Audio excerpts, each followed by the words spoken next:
Well, my name is Andrew Schroeder, and my method is called the upside down method for a very complex answer. And that's simply because you flip the message upside down. You know, complex, right? So, pretty much, as you can see at the bottom of the page, there's a combination of dots, lowercase letters, and uppercase letters. And then, even if you have a good eye, you can spot some numbers in there. And pretty much, you just flip the message upside down. So, as you can see, my dog, M-Y-D-O-G.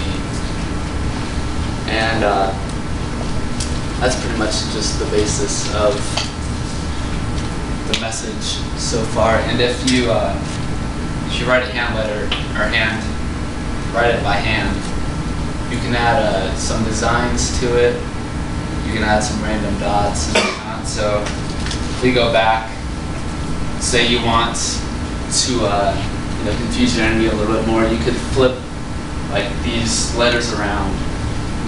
So you have to read it backwards and upside down to further increase the strength of your message, so that your enemies or people trying to intercept it won't be able to read it as easily. It was just written plainly. And you might be asking, Andrew, how do I start this up? Well, calm down, I'm about to tell you. Well, there's supposed to be 3 steps in there, but I only see 2. Well, the first one is you're supposed to make some friends. Now, if you don't have any friends, well, you're kind of out of luck. I mean, you could write letters to yourself. You could borrow them. But, and then the next step is decide how to write your letters.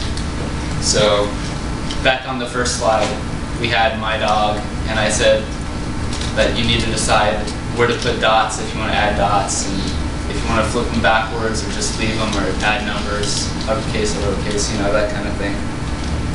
And then last of all, you're ready to start writing messages, either to yourself or to your friends.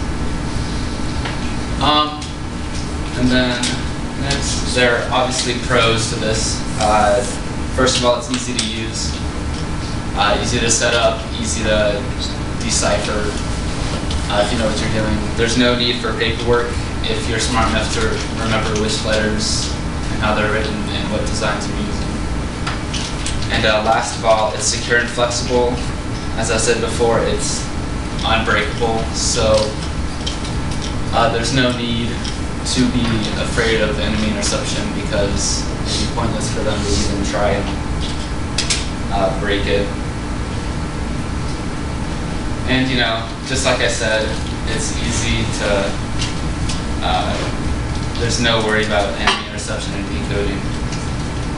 So that's pretty straightforward. And then this message, or this sentence really wraps it up. The upside down method is a beast in ciphering process. If anyone has to decipher anything, they would want to use this one.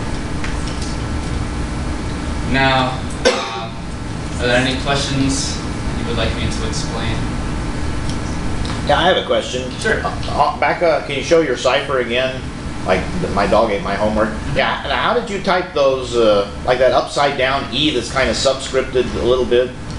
I went to Microsoft Word and went to the symbols and scrolled through all of them and found it. Oh, there's an upside down E in Microsoft Word in one of the fonts. Oh, that's interesting. Yeah. And same thing with like the upside down H and M. Yeah. They were in, all these things are in Microsoft Word, huh? Yeah. Ah. Okay. So, but if you were writing those by hand, like, you could just draw an upside down E. Yeah. And like what I said before, like, depending on what you and your partner choose, like, you can have this A up here or this E down here. I mean, it really doesn't matter, as long as you remember like where it goes and what font you want to use or whatever. So, I mean, it's pretty straightforward, pretty simple. Yeah. Now, I see you say it's extremely strong. I don't know if I agree with that. Okay, like once somebody figures out you just turn paper upside down, then they know how to do it. And you don't have the thing about most of the methods we use is you have a key that changes every time. Like you don't have a key. Okay, so like if I capture you and torture you and you tell me that you turn stuff upside down, well then I can break yours from now on. You can't just change the key. With the other systems, you have a new key every day. Yeah, So. but like, say you want your, how do I word this? Like you can add things to the message. So like, you can add dots like in the middle of letters or whatever, and you know that would confuse people. Like maybe this dot means something when really it wouldn't mean anything. That's a good point. But like, honestly, I mean it could be strong or it could be really weak depending on how you use it and what you can remember between like what you and your partner decide on. So. Okay, anybody else have any questions? All right, thanks, Andrew.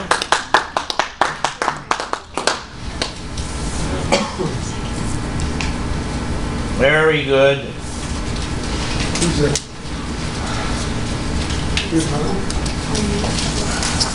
And then Samantha, you're next. Oh, nice. Let me get the SD card out.